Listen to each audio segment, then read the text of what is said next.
All right, so this video is about three-phase circuit analysis. So it's been proven that it's more economical to generate, transmit, and distribute power using three phases. In addition, most industrial and commercial customers are wired for three-phase delivery, while homes and small establishments are typically wired for a single phase. Uh, Moving forward, the understanding of three-phase circuit analysis is important.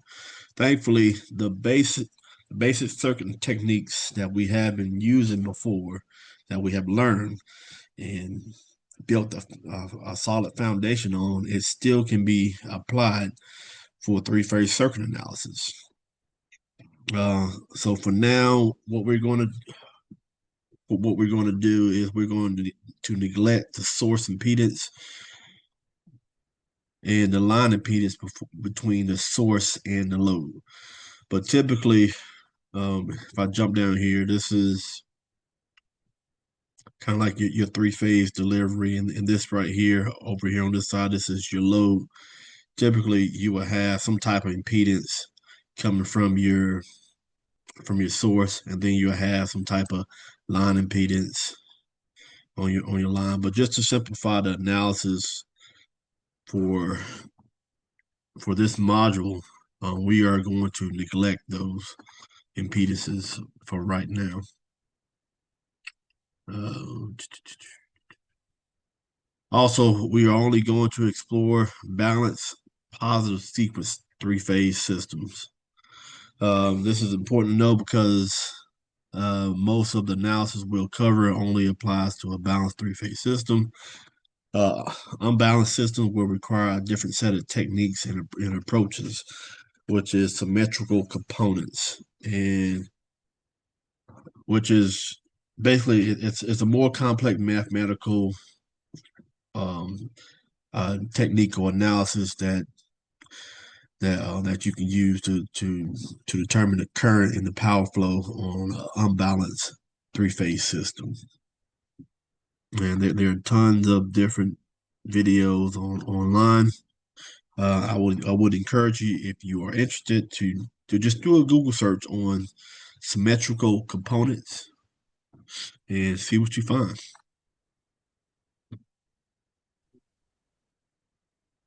All right, so the first configuration that we're going to look at and learn about is called a YY, a Y to Y. Sometimes you see it written just like this, Y to Y. And why is it called Y? Because it looks like a Y. It's an upside down Y. Um, yeah, sometimes it's drawn out this way where Y is right side up. So just be mindful of that. But overall, it's called a YY configuration. All right, so the figure below shows a Y to Y connected three-phase system. The terminal buses of a three-phase source are labeled as A, B, and C, and the line to neutral voltage are labeled as VAN, VBN, and VCN. So the line to neutral, so right here in the middle, this is your neutral wire. And if you measure the voltage from A, this is your A terminal right here, to neutral, that's your phase voltage. Same thing if you measure it from B, you had a voltmeter right here, and you connect it to right here. Put your voltmeter right here. You'll be measuring the phase voltage of BN. And same thing for C. All right, so each phase voltage is displaced by 120 degrees. And what that means is that when we jump down here, um, AN is usually noted as the reference voltage, and we always set that at a phase angle of 0. And so as you go clockwise, you'll get to VBN or EBN, which is displaced by 120 degrees. Then CN is which is displaced by another 20 degrees. And as you keep going around, each one of these voltage or the phase voltage is displaced by 120 degrees. All right, so this is a note. The source voltages are represented using the capital letters, while the load voltages are represented using the lowercase letters. All right.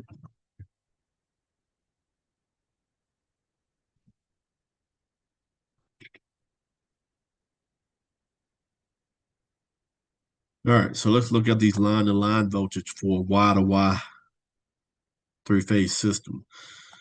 All right, so the line-to-line voltage are labeled as VAB, VBC, and VCA. So basically what you're doing is you're measuring the voltage from line to line, like it says.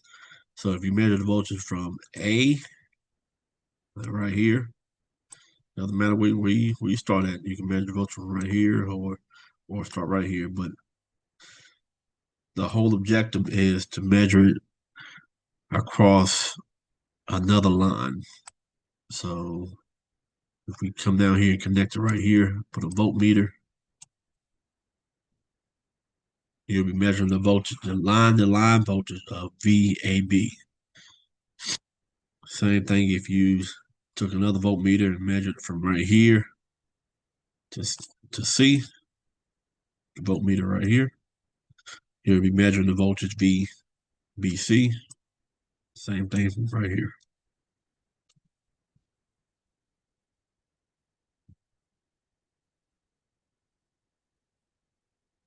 All right. All right. So the voltage measured from line to line are also displaced by 120 degrees. However, you have to take into consideration its relationship to its respective phase to neutral voltage as seen below. So the line to line voltage, basically all you're doing is multiplying the phase voltage by a square root 3. So if you know the phase voltage, in order to calculate the line to line voltage, all you have to do is just multiply it by square root 3. And then you add 30 degrees to that phase angle. So like I said, so typically we use VAN as the reference voltage, and we set that voltage at a phase angle of 0. So if let's say that well, hold on, I think we got an example down here. I'm getting a little bit ahead of myself, but overall, this is the formula. So if you know the phase voltage VAN, VBN, VCN, you can use this formula right here to calculate the line voltage. And vice versa, if you know the line voltage, all you have to do is divide by square root 3 and subtract. You do the opposite to find the line voltage. If you know, you do the opposite to find the phase voltage if you know the line voltage. All right, and here is a phasor diagram right here. So here's our reference voltage VAN, and remember how we said we're going to add 30 degrees to phase angle of VAN. So that's where this is coming in right here. And then your VAN voltage is being multiplied by square root 3, which is 1.73 yada yada yada. A couple digits after that, 1.73 something. And so therefore your line voltage will always be greater than your phase voltage by a factor of square root 3. Or, or you can say that it's always going to be 73% greater than the phase voltage for a Y to Y system. All right, so as seen in the formula and in the phasor diagram, the line-to-line voltage leads the line to neutral voltage by 30 degrees and is multiplied by square root 3, like we just stated. All right, so here's an example.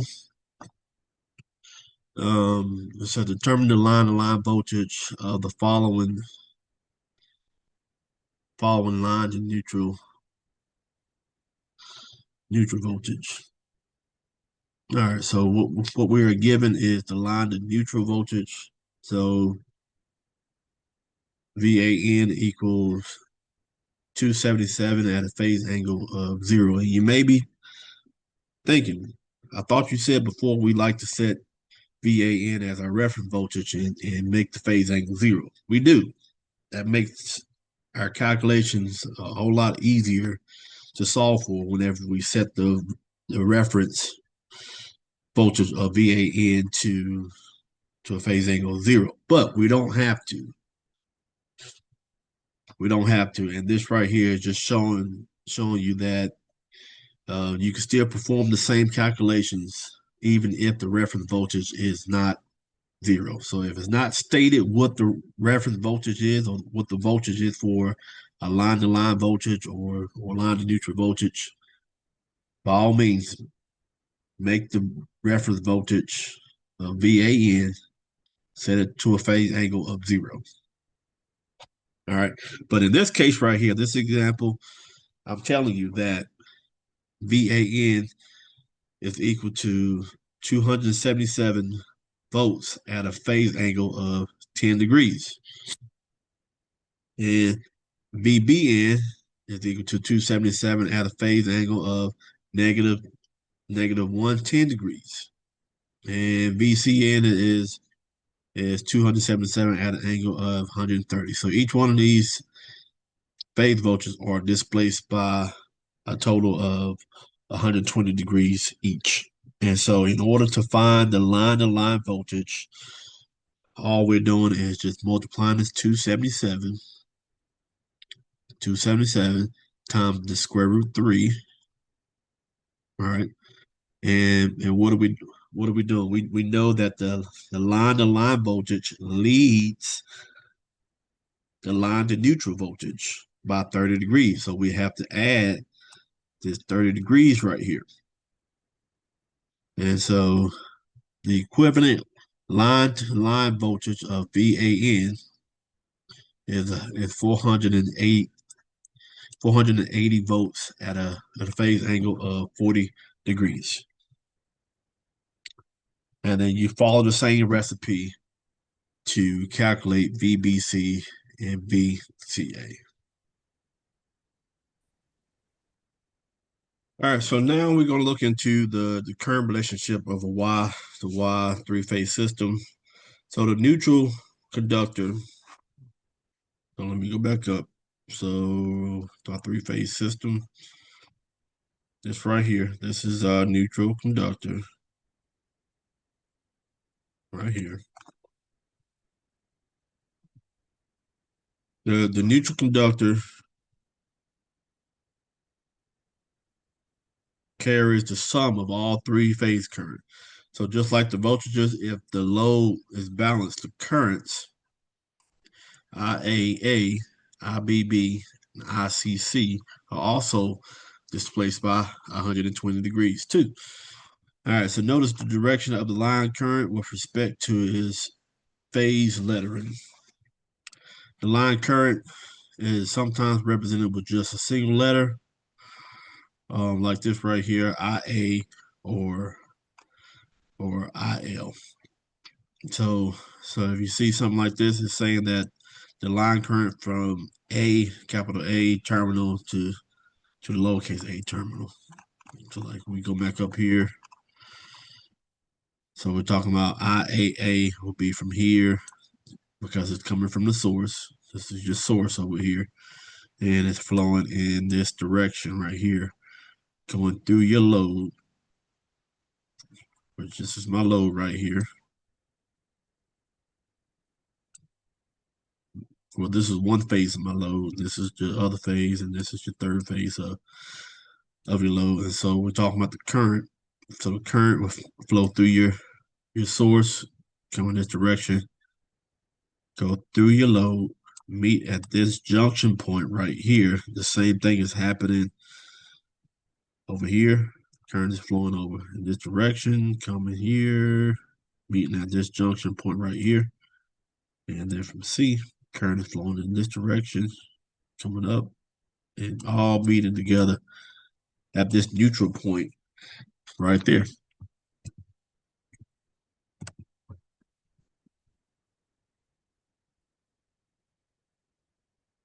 So when added together, the neutral current equals 0 under a balanced load condition. And this is important.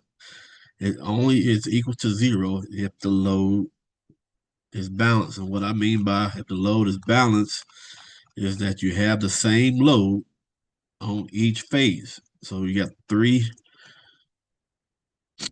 ohms right here and inductive reactance of 4 ohms. And so it looks like this, right? 3 plus J4. And so you have this impedance on each load. So that's what I mean by, that's what it's mean by saying a balanced load. All right.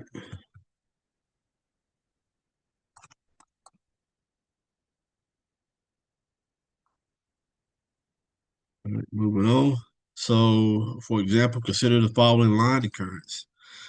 IA equals 10 at an angle of 0 degrees. IB equals 10 at a negative 20 degrees. And IC equals 10 amps at a positive 120 degrees. So if you plug this into your calculator, which I encourage you to do, go ahead and do that right now. Pause the video and do that right now, and see what you get.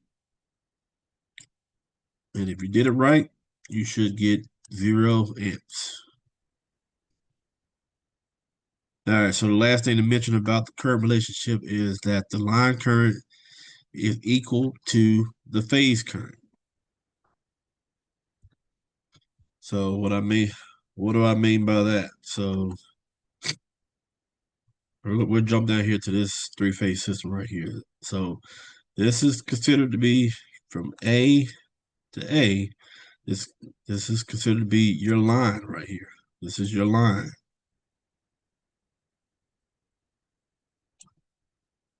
And so whatever current is flowing in this direction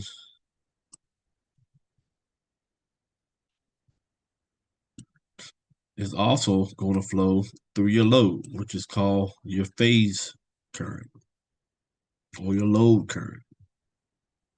And so there's no other place for that line current to go but through the load. So that's the reason why the line current is equal to your phase current.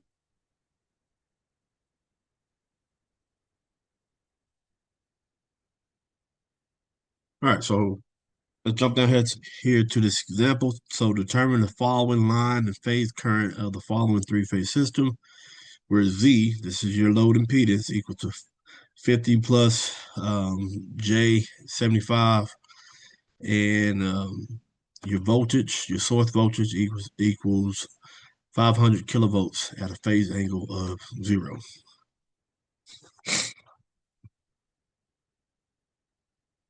All right, so the source voltage in the phasor, this is given in a problem statement. So it's already made this voltage right here as your reference voltage because it set the angle equal to 0. And so you have 500 kilovolts at an angle of 0. And so to find EBN, You just displace them, EBN and ECN, you're just displacing them by 120 degrees. All right, so the load, the load phase voltage in phasor form will also equal the phase voltage of the source. And the reason being is because this source right here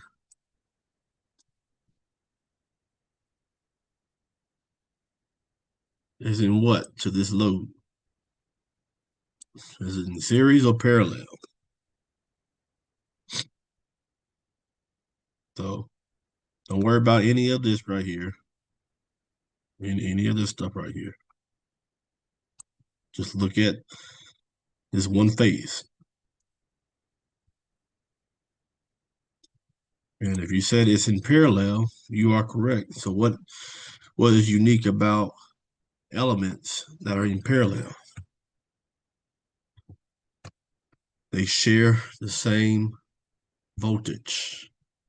So the source voltage is equal to your load voltage. Voltage across your source is equal to the voltage across your load.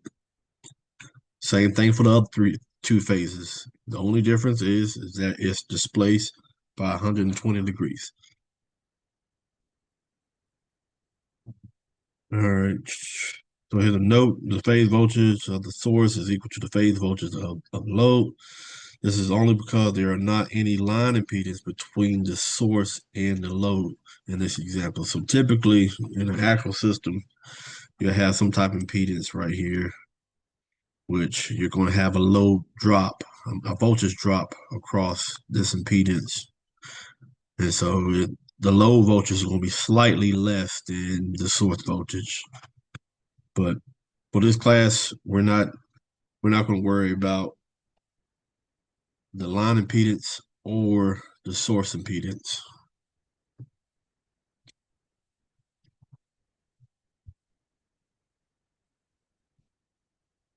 All right, so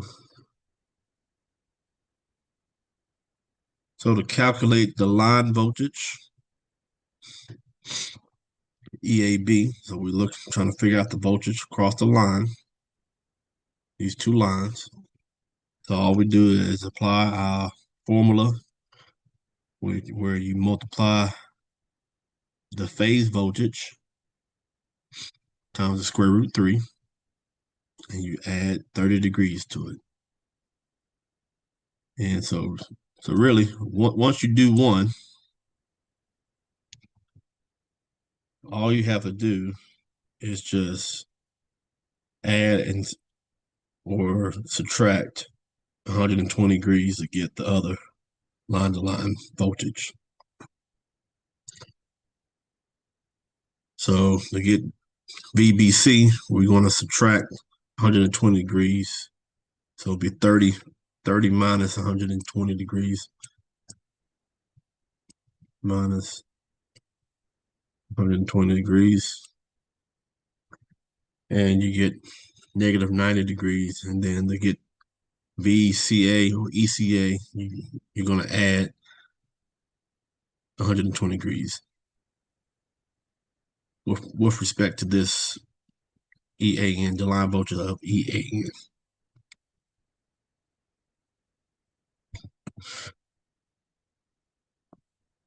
All right, so from here, we can now calculate the line current, which is also equal to the phase current. Because remember, the current that's going through the line has no other way for it to go but through the phase or through the load. So they have this for a Y-to-Y configuration, three-phase configuration. The line current and the phase current are the same. And so we know the voltage across the load, which is 500 kilovolts at an angle of 0. So all we have to do is just divide that by the phase impedance.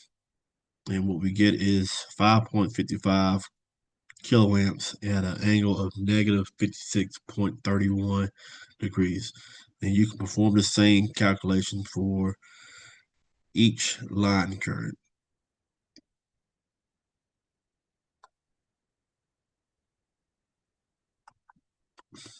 All right, so here's the alternate way of solving a three-phase circuit or network, which all a three-phase network is just three circuits that are connected together by the neutral. And so you can solve them independently as well. So here is a representation of a three-phase network with it only just showing just one phase. So from here, we can use our traditional circuit analysis to solve the respective values. Typically, you'll want to use the reference voltage to solve for your current and voltages. Just remember the 120-degree displacement of the respective voltage or current that you're trying to solve for.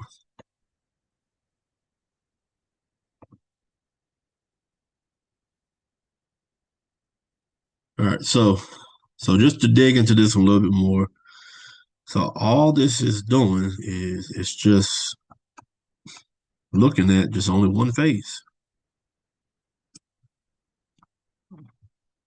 Just looking at one phase. Looking at this right here. Just one phase.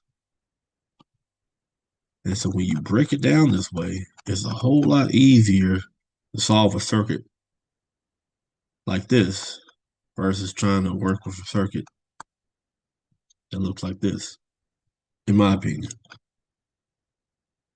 But if you're trying to solve for the other phase voltages and the phase currents, all you have to do is just remember that they are displaced by 120 degrees. And remember your relationship between your line voltage and your phase voltage.